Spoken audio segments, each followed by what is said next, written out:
What's going on, guys? So today I'm going to talk about my top three picks for the week. So I'm going to jump right into this. We're going to look at the technicals um, and see what we have here. So first off, I think my number one would have to be APCX. Just by nature of how beat down the weekly chart is. And I see a ton of support here actually at 45 to 50 cents. Now, in my opinion, this would have kind of broken below that 50-cent level and 45-cent level. And if it was destined to kind of fall apart and continue trending down, it would have fallen below that 45-cent level and continued its downtrend. But as you can see, it kind of wicked down there, and now it's trying to find support on the weekly chart. If we look at the daily chart, we can see we've got positive MACD here. We've got our CCI trending up below, what are we at? Below 20, near breakout levels, right? And our MFI trending up the last 3 bars. Sorry, I think that's 5 bars. Yeah, the last 5 bars. And we've got our positive DI line trying to cross above our negative DI line here on the daily chart. So the technicals to me look good. Now it's just going to depend on, first of all, like if there's going to be a news release or if there's going to be some type of catalyst that's going to propel the stock, or if there's just going to be flat out just a ton of buying. Now I did see a couple loads on Friday. Definitely got loaded, and then we also saw some Form 4s. Some executives were granted shares. But I definitely see some nice sizes here on Friday. We just have to see how this moves this week. Look at the tape, watch the level 2. But to me, the MFI has been very strong here, trending up. And I just want to see some more volume come in at this point in time, cross over those moving averages, and break into a bullish pattern here because we still got a little bit of pressure from our PSAR, right? We got a little bit of pressure here. All we really need is to break up and to get a positive PSAR, bullish PSAR signal. But to me, right now, this looks bullish as it's super beat down. If you look at your RSI, we're still below 40 here. And I've gone through the 10Q quite extensively. This company has a ton of cash on hand right now, and I don't think they're destined to kind of reverse split or delist under $1. I think they will make an attempt to push this back up over $1. And the Form 4s make me a little bit more confident about that. The insider grants make me a little bit more confident.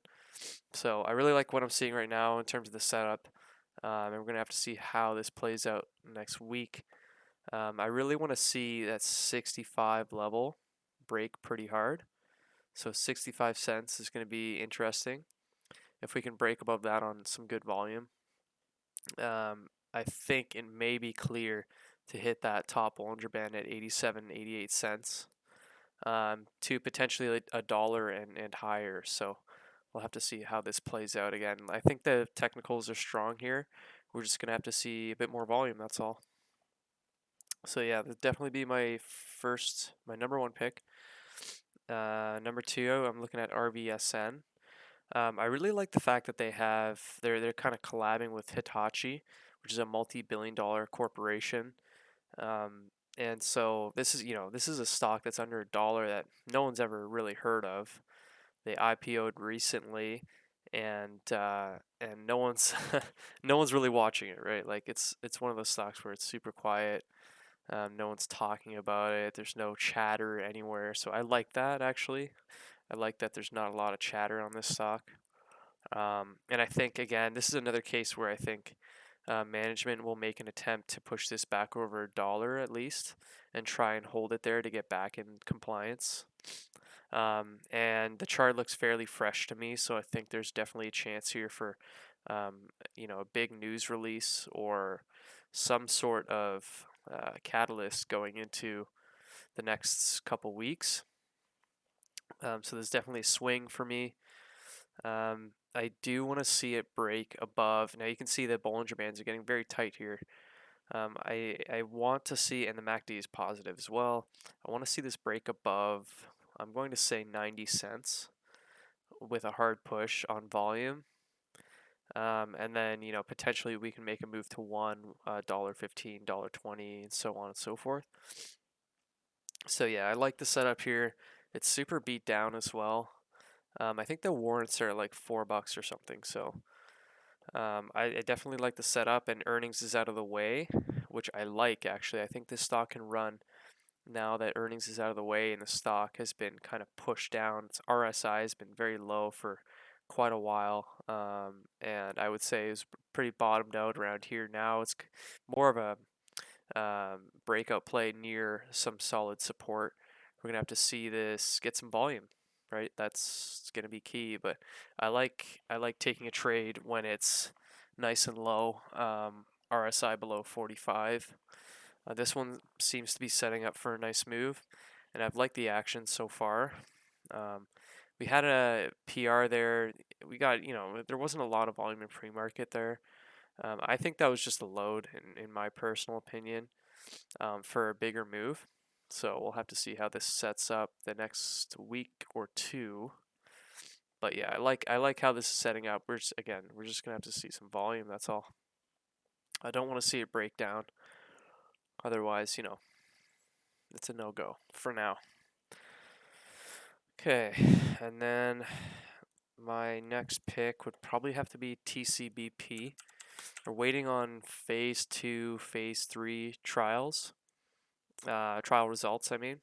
Um, that should be coming. I mean, it's overdue. It's supposed to be uh, first half at the end of the second quarter of 2022. So we should see a news release fairly soon.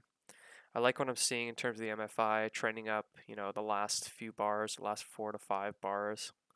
And I like how wide our DMI lines are. The D plus, very far away from the negative DI. So I like what I'm seeing here. This kind of reminds me of IINN in terms of its potential to gap up. I think it has a ton of room to run. So if this were to get a really good PR, I think it could make its way to 60 to 80, potentially $1 or more. We just have to see a good PR come through. But I like the levels here for a solid swing, especially on the weekly. It looks very oversold. You can see our 4 hours in a bullish PSAR trend here. So I think potentially we could see a nice move. Again, it's going to be a swing trade for me. I've been entering 375 and 36s, so I've got a decent average, and I like the levels here. I like the risk reward. This one I think has been getting loaded as well. I've just been watching the level 2 and time and sales lately, and I like what I'm seeing. Obviously, I kind of want to see phase 2, phase 3 results come through, because I think phase 1 was fairly positive. Actually, it was very positive. So if they can come through and put out some good results, I think the stock has a really good chance at $1 or more. Yeah, that's about it. I mean, I like the technicals here as well.